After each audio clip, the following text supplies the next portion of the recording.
Kandarasana. Kandarasana est un asana qui se fait au sol, du coup en appui sur les épaules et sur les pieds. Commencez par vous allonger sur le dos.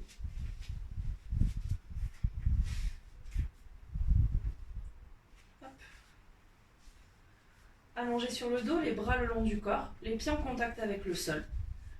On va pousser son bassin et pousser avec ses mains contre le sol pour lever son bassin vers le ciel. Donc je pousse mon bassin vers le ciel et je vois quelle est ma mobilité la plus grande possible. Puis je reste en position haute et j'inspire, je souffle sur 5 cycles. J'inspire par le nez et j'expire par la bouche.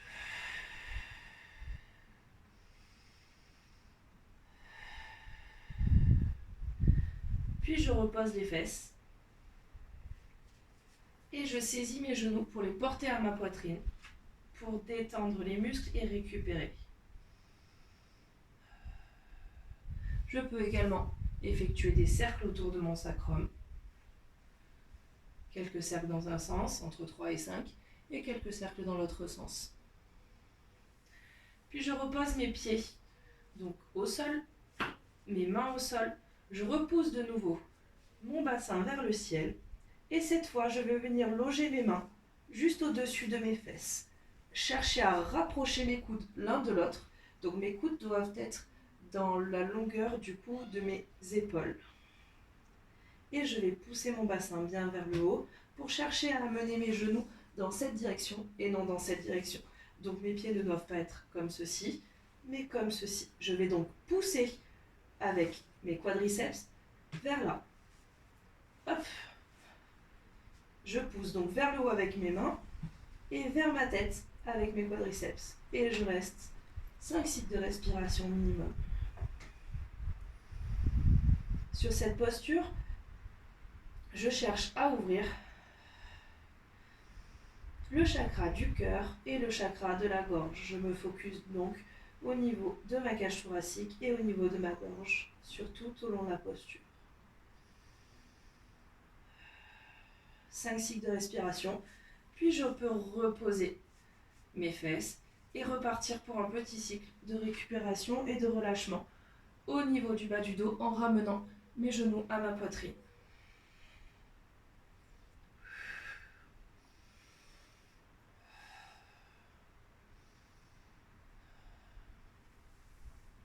Cette fois, on va faire évoluer l'asana, la posture, en cherchant à toucher avec ses mains ses chevilles. Donc, on peut chercher à toucher juste l'arrière de ses chevilles dans un premier temps et lever le bassin. Donc, les chevilles sont toujours à la largeur du bassin, pas trop écartées ni trop serrées. Et chercher à lever le bassin hop, tout en gardant les mains en contact avec l'arrière des chevilles. Si ce niveau-là est trop facile, vous pouvez saisir un petit peu plus vos chevilles comme ceci. Et pareil, on pousse toujours en cherchant à pousser les genoux vers la tête pour ne pas avoir de flexion au niveau de la cheville. On saisit, on pousse et on pousse, on pousse, on pousse, on pousse, on pousse pour avoir les tibias totalement verticales. On reste 5 cycles de respiration et on recommence.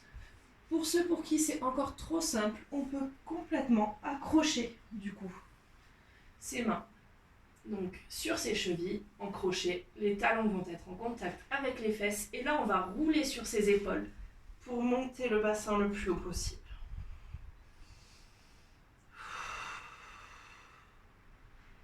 Et toujours, on pense à lever le bassin vers le haut, pousser les genoux vers la tête à l'aide des quadriceps, donc activez vos fessiers, vos quadriceps pour avoir les tibias totalement droits.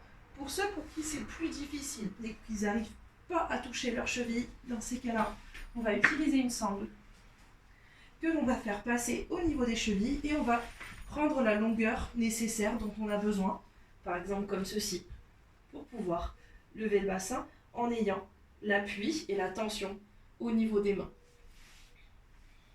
Toujours, je fais mes 5 cycles de respiration sur chaque posture, donc avec ou sans la sangle, en touchant juste mes chevilles, en accrochant mes chevilles ou en agrippant complètement mes chevilles. Donc, talons au niveau des fessiers. Une fois qu'on a fait, du coup, ces 5 cycles de respiration, on repart pour un cycle de relaxation et de récupération.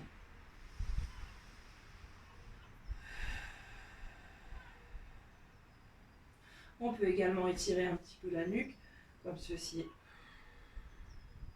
de façon passive, en mettant la tête dans les mains et en resserrant les coudes et en enroulant la tête sur l'expiration.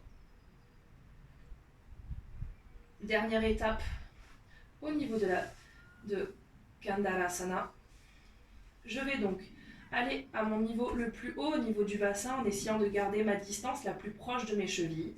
Je vais monter cette fois de nouveau avec mes mains sous mon bassin, rapprocher mes pieds le plus possible, pousser dans mes quadriceps et là, je vais tendre une jambe parfaitement perpendiculaire et donc parallèle à mon tibia. Restez 5 cycles de respiration.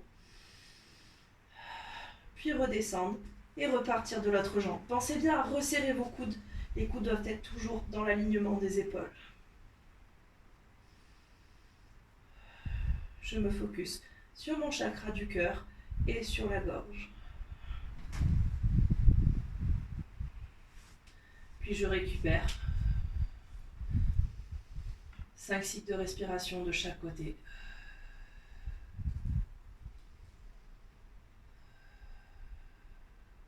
Et pour terminer, je vais essayer du coup de lever la jambe sans soutenir mon bassin. Vous allez voir, c'est beaucoup plus compliqué. Il va falloir pousser beaucoup plus avec le quadriceps sur lequel vous êtes en appui, ainsi que sur le fessier de la jambe d'appui. Je touche mes chevilles, je me mets à la distance souhaitée. Je presse avec mes bras. Hop. Je peux attraper mes chevilles ici, j'y arrive. Hop, comme ceci. Et là, je vais lâcher un appui et lever la jambe. Et je presse pour réussir à tenir et redescendre. Et pareil de l'autre côté, je monte. J'essaie de garder toujours ma distance. Et je monte. Et je redescends sans me faire mal au bassin. Puis je relâche complètement.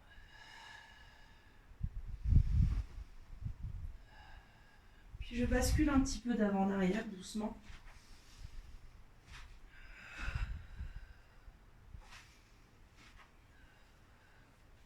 Et je me redresse complètement.